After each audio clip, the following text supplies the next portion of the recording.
Live from WRAL News Headquarters in Raleigh, your number one source for local news. WRAL News, coverage you can count on. Now on WRAL, a meeting is underway to discuss specific ways of resolving Durham Public School employee pay issues. Also, we've learned that President Biden and Vice President Harris's visit to North Carolina a little later this month will bring them to the Triangle, what they'll be doing here. And a somber event happens tonight in honor of a Moore County woman found dead after she was missing for months. It comes after family and friends found out one of their questions about her death will likely never be answered. Thank you so much for joining us. I'm Renee Chu. And I'm Dan Haggerty. So for the first time since that salary issue emerged at Durham Public Schools, the school board is going to be meeting with county commission. About 30% of the DPS budget comes from the county. Funding was a big topic of discussion at today's meeting. WRAL's Monica Casey was there. Monica, what have you learned about this? Yeah, Renee, we're getting a better idea of what's next, and leaders say this is a bleak outlook. This is the first time these two groups have come together to meet since last November. Since then, we have seen major protests and sick-outs over salaried issues for classified staff at DPS, along with a third-party investigation into what happened. Now, when these issues came up, many were asking why DPS didn't go to the county for more money then. Now we're learning about the county's budget and projected revenue, and this was a somber discussion. County staff says expenditure growth is significant, but revenue is trending down. County staff told commissioners they are digging out of a hole just to get to flat ground, and revenue is not meeting the built-in cost that Durham County has alone. That's without any new asks from the district. In an overview of the budget needs of the school district, Interim Superintendent Kathy Moore included possible salary increases for classified staff, but DPS doesn't have numbers yet on how much that will cost or how much they'll be asking the county for. They have a presentation from their newly hired comptroller on how much those raises could cost next week, so we can expect this to come up again. Renee? Monica Casey live in Durham. Thank you. The father of the teen accused of killing 5 people in Raleigh's Hedingham mass shooting was in court this morning. We know that Alan Thompson had his case put into a continuance. He faces a misdemeanor charge of failure to store firearms to protect minors. His son, who you see here, Austin, who is now 16, faces 5 counts of murder in that 2022 shooting spree. We've now learned that President Biden and Vice President Harris will be in Raleigh later this month. We knew earlier that they were coming to North Carolina, but we didn't have specifics on where in the state they would be. Now we know that they will come to Raleigh on March 26th as part of their re-election campaign. Governor Cooper will also be there. North Carolina could be one of the 6 battleground states that decides this year's presidential election. 2 people are hurt after a 2-vehicle crash on Dixon Road in Durham. Durham police say this crash happened around 11 o'clock last night, right between Martin Luther King Jr. Parkway and Alpine Road. Taking a look at a Sky 5 video of that scene hours later as the crash was being cleared up. Police say a car and truck both ran off the left side of the road. The car hit a ditch and then flipped. The truck hit a power pole and also overturned. Both drivers were taken to the Durham area hospitals there with serious injuries. Police say speed was a factor. We're working to find out the condition of the drivers. Sky 5 also over a scene of a concrete truck that flipped over on US 70 Business near Ranch Road in Johnston County. Authorities say the truck blew a tire, causing it to overturn. The driver was taken to Wake Med for his injuries.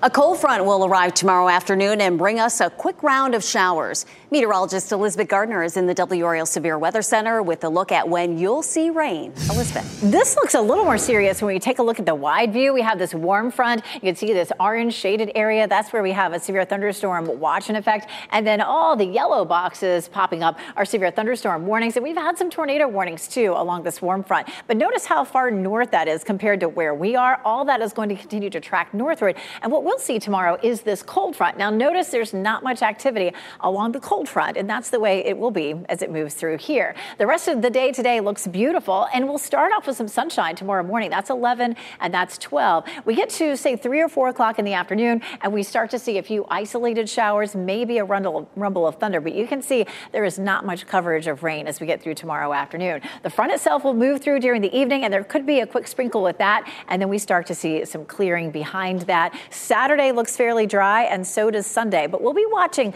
the potential for some late day showers on Sunday. We'll walk through that coming up in just a few minutes. This is a look at a level 1 risk for severe storms for Friday, but it's well west of our viewing area, including the Charlotte area and then back toward the mountains. None of our area is under that level 1 risk, but it's interesting. We could see some stronger storms back to the west, but once it gets here, it looks like it should be fairly mild. Coming up, we'll talk about how much rain we could see Friday and Sunday. Meanwhile, we will enjoy the sunny weather right now. A Harnett County man is in jail after a traffic stop led to a fight with a state trooper. This happened at the Circle K on South Main Street in Lillington around 9 last night. Highway Patrol says the man was pulled over for expired tags. However, the trooper saw the driver had open containers of alcohol and appeared to be drunk, so he tried to arrest him. That's when witnesses say a fight broke out between the driver and the trooper. The trooper called for backup and was eventually able to restrain the man. The driver was taken into custody. It's not clear what charges he faces. A frustrating update for a lot of folks. WRAL has now confirmed that the surveillance cameras near the shooting scene where a 5-year-old and a 16-year-old were shot in Durham may be broken. We asked the Durham Housing Authority about those cameras, and DHA says it's unable right now to access any footage from them around the time of the shooting that happened Tuesday. It's something they're looking into with a third-party vendor who manages that equipment. Meanwhile, the mother of the 5-year-old girl says her daughter is doing much better physically, but emotionally, she's still too scared to return home from the hospital. I just want justice for my baby. I want whoever did it to be put away, because I don't want another child or a parent to suffer like that. My baby was a happy baby. She loves to dance, and that's going to mess her up, like her spirit. Police are saying that the 16-year-old is expected to recover as well. Authorities have not confirmed any arrests in this case. Tonight, prayer vigils will be held for Alicia Watts in Southern Pines. Another vigil is planned for tomorrow at the Montgomery County Courthouse. Watts' body was found in Montgomery County last August, a month after she disappeared. Yesterday, her autopsy was released, and her cause of death is undetermined. Watts' body was severely decomposed, so officials had to use dental records and tattoos to help identify her. Her boyfriend, James Dunmore, is charged with her murder. We are hearing some concerns from parents of those minors who escaped from Holly Hill Hospital in Raleigh. 5 teenagers were reported missing after leaving the hospital without permission over the weekend. Parents have not been given any updates, apparently, from the hospital. That's what they're telling us, which says it's working. The hospital says it's working with police to find these young people. Kristen Chavez Anthony says her 15-year-old son is among those missing. She said a detective told her that the group of teens took a staff member's badge and then escaped. What protocols do you guys have in place is that, like, one person could easily be, I guess, ganged up on by 5 teenagers. I trusted this place with my child, and if I had known, maybe we wouldn't be in this situation. WRAL also spoke with another mom of a teen who disappeared from Holly Hill 3 years ago. She's calling on the state to review its involuntary commitment process so parents have a greater voice in where their child stays. Eric Hernandez Mendez will serve a life in prison sentence without the chance for parole. The jury delivered a guilty verdict in the death of Christina Matos. She's the NC State student who was stabbed to death in 2021. Her mother described the anguish she feels every day because her daughter is gone. You in the evil, you don't have compassion for the only person that want to help you, the only person that want a good future for you. And listen to me, I never pardon you. Never, never. Matos and Hernandez Mendez were married for 5 days before she was killed. He called it a sham marriage to get his green card. Forever chemicals, also known as PFAS, they have been found in a North Carolina marina in White Oak, about 30 minutes south of Fayetteville. PFAS, as you may know by now, are harmful to the environment and to people. Studies have linked them to health problems like cancer. Duke environmental professor Dr. Lee Ferguson recently found PFAS in firefighting foams in marinas and dry stack storage for boats. He says it only takes a small amount, really, to create a large contamination. It doesn't take much firefighting foam to lead to, a measurable contamination. And so that's actually one of the concerns that I have, is that, the large quantities that are used in these fire suppression systems would really constitute a pretty significant source of PFAS if they were ever released. The water keeper of the marina says the next step is to work on some outreach to inform more people about PFAS and the ways to safely remove them from your water. Another Powerball drawing without a winner, and it pushes that massive jackpot to an estimated $600 million. A ticket in Georgia matched 5 out of the 6 balls, the regular numbers, not the Powerball in last night's drawing, but that's worth some big money. You get $2 million for that. The grand prize is still out there. It's still on the line. Your next chance to play will be this Saturday. You can watch the drawing live at 11 p.m. on WRAL. There are big tornadoes, and then there are monster tornadoes. This one falls into the latter category. Find out where this ferocious storm touched down when we come back. Also, a historic ruling today by Japan's highest court on same-sex marriages in the country. And later, a push to protect IVF treatments in North Carolina following a controversial ruling in Alabama on frozen embryos. Keep watching WRAL News over the air Channel 34 and Spectrum Channel 1257.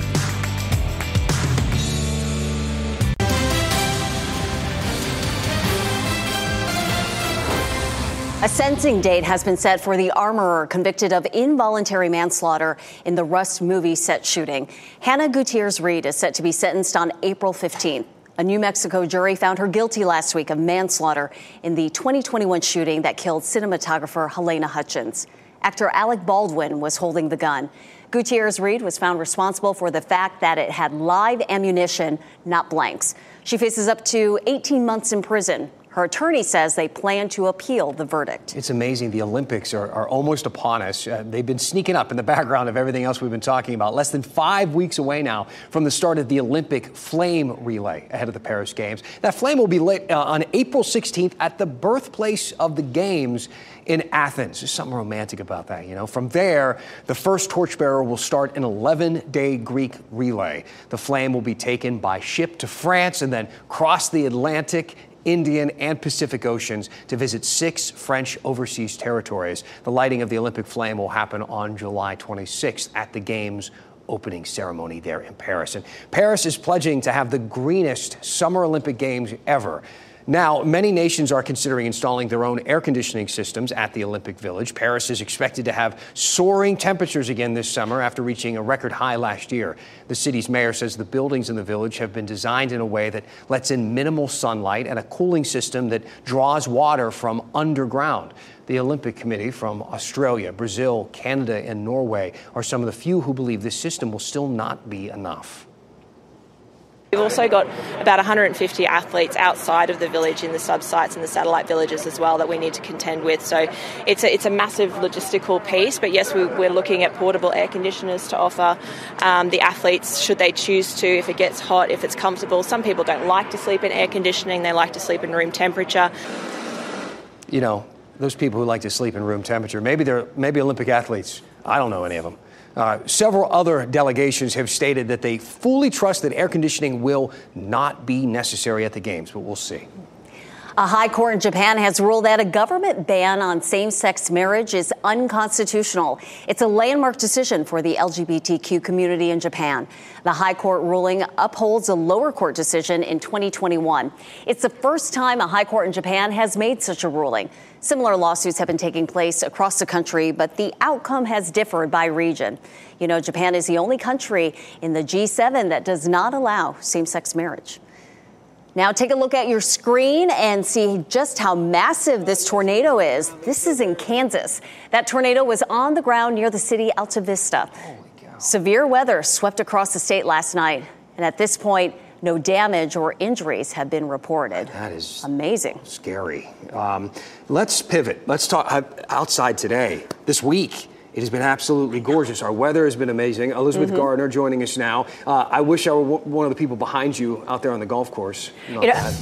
I feel like I show this a lot, but it's a place where we always see a lot of people out at lunchtime. This is Pinehurst Resort and Country Club, and lots of folks out, shorts and t-shirts, enjoying the weather. It's absolutely beautiful. We have a few high, thin clouds out there, but for the most part, it's just lovely. We jumped to 74. We are right on track for seeing temperatures at 80 or in the low 80s, depending on where you are. We were looking at 74 at lunchtime, so we're there. And then again, 80, 81. If we hit the 80s today, it'll be the first time this year. And we typically see maybe a couple of days in the 80s in March. We'll see it today and tomorrow, but that may check the box as it looks a good bit cooler for next week and possibly beyond that as well. 75 in Fayetteville right now, 69 in Goldsboro, 73 in South Hill, 66 degrees in Roxborough. Around town, again, 81 in Raleigh and Durham, 81 in Fayetteville. So a lovely afternoon to spend some time outside.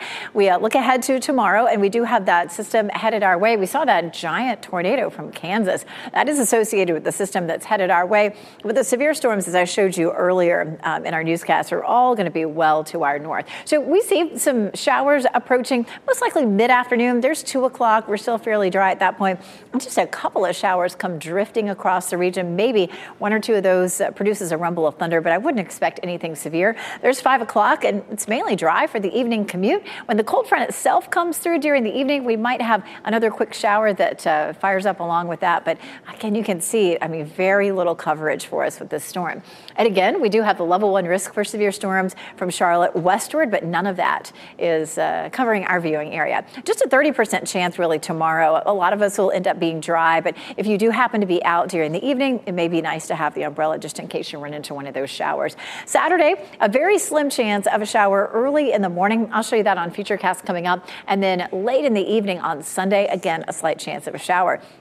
But by the time we hit 10 a.m. for the St. Patrick's Day Parade in downtown Raleigh, we should be partly cloudy. Temperatures will be in the mid-60s, and we'll see highs in the mid-70s on Saturday and Sunday. Should be great for anything you have planned. We do have colder air on the way. You can see here the light blue and to the purple. This is where we have really cold air, and it comes dropping right down into North Carolina. By the time we get to, say, Tuesday and Wednesday, those are going to be chilly days. We don't really recover. We recover a little bit, but we stay in the blue color contours really all the way through next week. All the warmest air is going to be back to our west across parts of the desert southwest, Four Corners area. But eventually, we'll have to have some warmer temperatures. We're going to swing the scale in the totally opposite direction. Our temperature outlook for the 19th to the 23rd, so that's going to be a mid to late week next week. Again, lots of warm temperatures to the west, but up here east of the Mississippi, we're looking at below normal temperatures. What does that look like? Well, 55 on Tuesday and 59 on Wednesday, and some temperatures near freezing in the morning. Both Tuesday and Wednesday morning, we may see temperatures near freezing. Coming up, we're going to take a little closer look. I'll show you how much rainfall we may see total Friday, Saturday, and Sunday. I'll give you a hint. It's not very much. That's not. We got a lot of stuff to do this weekend, so appreciate it. A surge in driving while impaired, and we're not talking about alcohol. Tonight at 6, WRAL investigates the deadly danger that's hard to detect on our roads and the challenges law enforcement face to hold drivers accountable. And on our news a little later at 4 o'clock, a Warren County man is overcharged for physical therapy. That was until he called 5 on your side. How one phone call fixed the issue in a matter of days, and what you can do if you find yourself in a similar situation. And still to come on this newscast, federal regulators announced a new rule banning excessive credit card late fees. Just ahead, some of the ways you can prevent those companies from burying you in debt. And parents of high schoolers, is your teen getting enough sleep? 80% of them don't. The changes they can make to get the rest they need.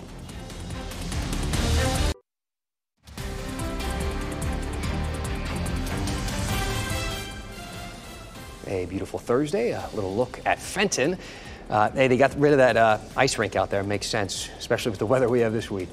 The city of Greensboro is opening a new center for unaccompanied minors with no lawful immigration status in the U.S. This is according to the Office of Refugee Resettlement. The Greensboro Children's Center has 800 beds, will house children ages 13 to 17. Besides housing the children, the facility will also provide education and mental health services, medical services, and case management needs. While the center is going operational today, there are no specific plans to place children there at this specific time, but we'll keep our eyes on it. Today, members of the FCC will vote on a new emergency public alert code, much like severe weather or Amber Alerts that we often get on our phones. The proposal is in the latest federal effort in recent years to address the nationwide crisis of missing and murdered Indigenous people. If the proposal passes, the FCC will seek public comment before moving forward with a final vote. There's a new federal crackdown on credit card late fees. Maribel Aber reports there are things credit card holders can do to protect themselves.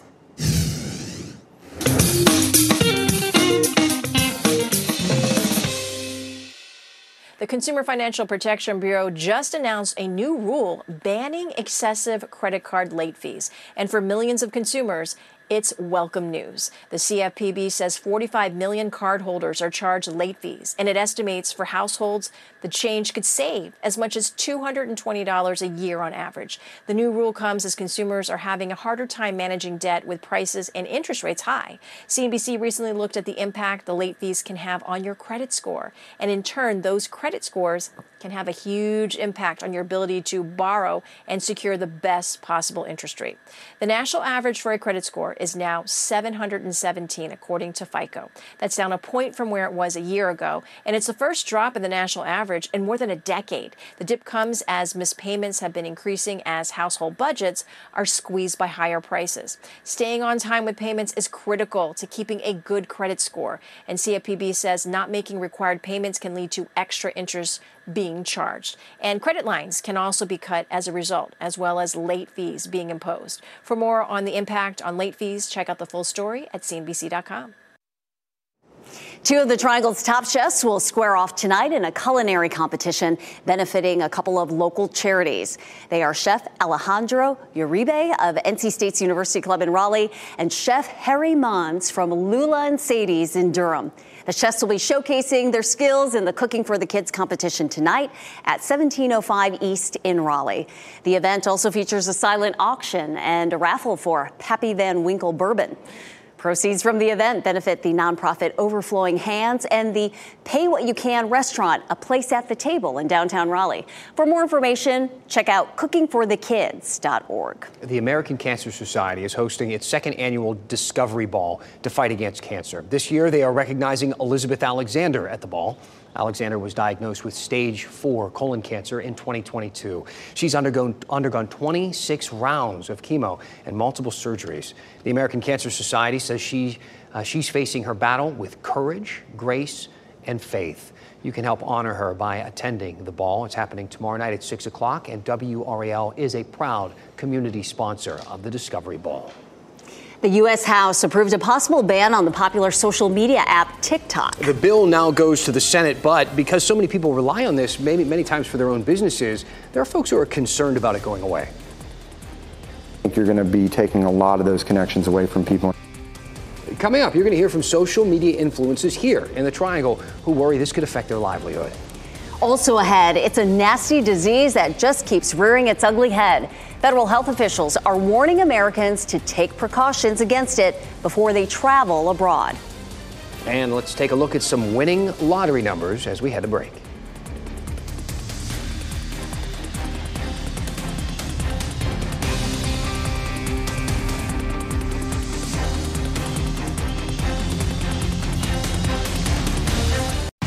Shot in 4K ultra high definition. Your number one source for local news. WRAL News. Coverage you can count on. A number of North Carolina Democrats are calling for state and federal protections of IVF. This follows the controversial Alabama Supreme Court decision about frozen embryos as children. WRAL's Shelley Jackson joins us now. This has been a very complicated story. Shelley, what can you tell us? Well, IVF doctors and patients met with Congresswoman Deborah Ross and North Carolina Attorney General Josh Stein today here to talk about a push to protect IVF here in North Carolina. Now, this push to protect IVF started last month when the Alabama Supreme Court ruled that embryos are people.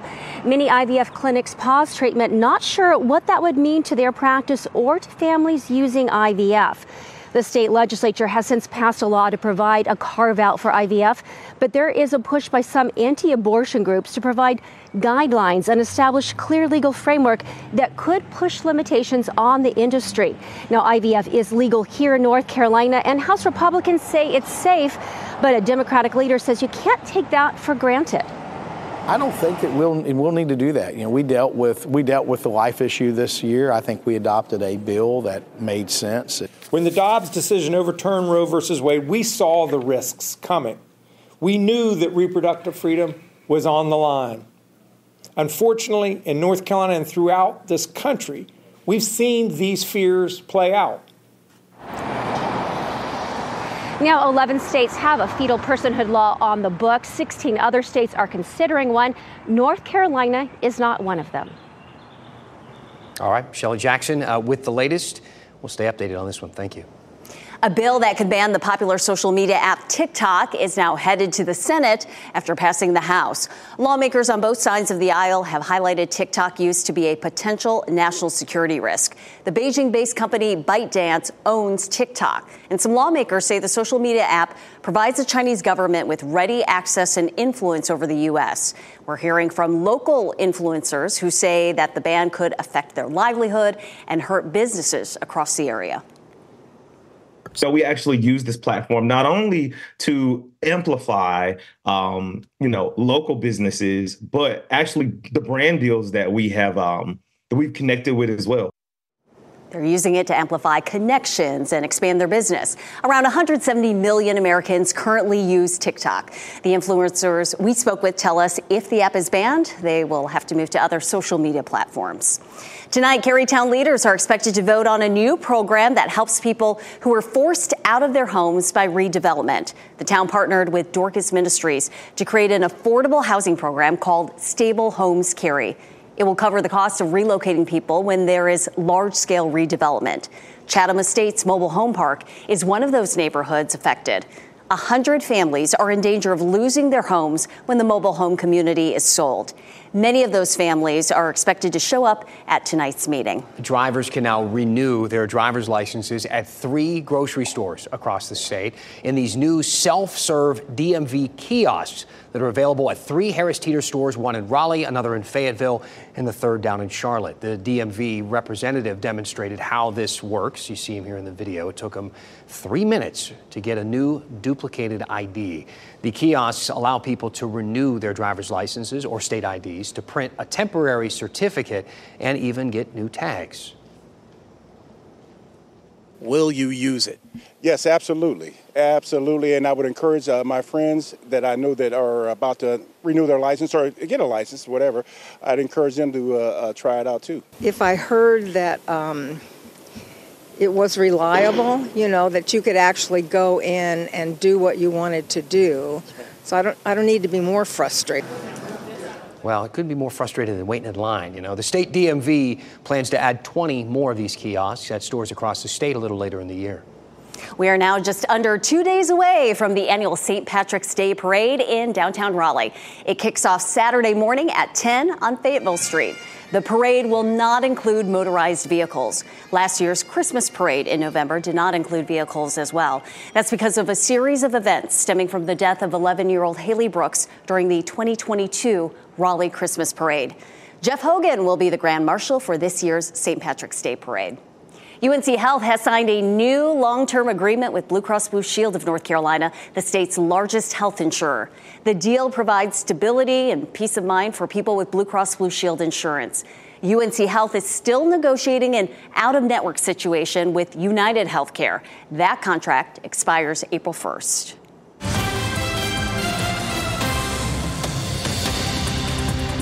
Let's go county by county. This afternoon, we'll take you to Chatham, Edgecombe, and Orange County. Starting in Chatham County, Aging Services received a $100,000 grant from Meals on Wheels America and the Home Depot Foundation. This aids aging veterans with home repairs.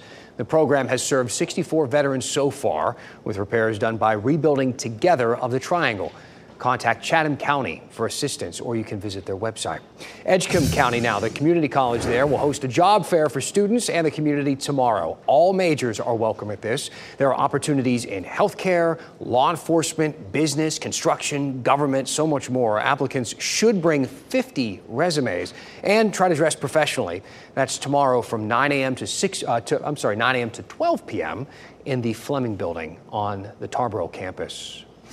A new temporary piece of public art will be installed in downtown Chapel Hill tomorrow. The work focuses on environmental sustainability. Local artist Nysa Collins' work, it's called Rubbish the Raccoon. It's made with recycled materials found in the Haw River Assembly's trash traps. The installation will be on display until mid-May. Nearly 30,000 people with student loans fell victim to a scam. The good news is the federal government is going to help them out. That story coming up. Also ahead, if you recently bought a can of nuts at Walmart, listen up. Why these cashews are under a nationwide recall. The Federal Trade Commission says it will provide more than $4 million in refunds to people duped by student debt forgiveness scams. The agency says more than 27,500 people fell victim to these scams, and they will get checks within 90 days. In a 2019 complaint, the FTC targeted Mission Hills Federal and Federal Direct Group, claiming these organizations defrauded borrowers since 2014. The complaint alleges operators deceived students by claiming to be their new service provider. The operators then falsely promised to lower loan payments and then siphoned off monthly payments. Recalled cashews sold at Walmart could cause life-threatening reactions in some people. This is an important update. The FDA is recalling now 8 1/4 ounce great value honey roasted cashews. You see it, it's on your screen there. And this is across the country. And it's because some of them, they contain undeclared coconut and milk products due to incorrect labeling. That could cause serious or even life-threatening allergic reactions for some people. The FDA says people can discard the cashews, so just throw them out or return them to Walmart and get a refund. A recent cyber attack has rattled the U.S. healthcare industry. It shows how vulnerable our whole system is and how dependent we are on the internet anymore. Just ahead, the action federal authorities say they are now taking. Plus, a troubling disease just keeps popping up around the world. And the CDC has a warning for Americans planning to travel abroad. A recent cyber attack is causing major financial headaches for the healthcare industry. And as John Lawrence reports, federal investigators plan to act. The Department of Health and Human Services is going to put Change Healthcare on the operating table. The system is fragile to fraud and computer hacking, and that's what happened in this case. Last month, Change Healthcare was hit with what the American Hospital Association calls, quote, the most significant and consequential cyber attack on the U.S. healthcare system in American history. It shows how vulnerable our whole system is and how dependent we are on the internet anymore. The insurance billing firm is involved in roughly 1/3 of U.S. patient records, and the HHS will investigate into whether Change Healthcare properly protected their data in compliance with the Health Insurance Portability and Accountability Act. Meanwhile, if you're looking at a copay discount card, you're probably not going to be able to use that at this point in time until the system is fixed.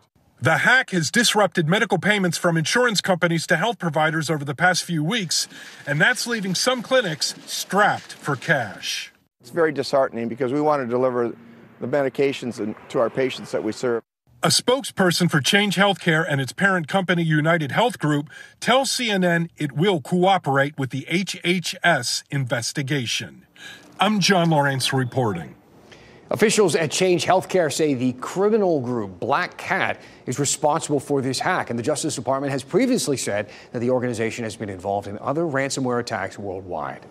The CDC is urging Americans to make sure they are up to date on their measles vaccines before traveling abroad. The agency now says Americans who plan to head overseas should consult their doctors at least 6 weeks before their trip to ensure they are up to date on their measles shots. The CDC previously recommended the vaccine at least 1 month before traveling.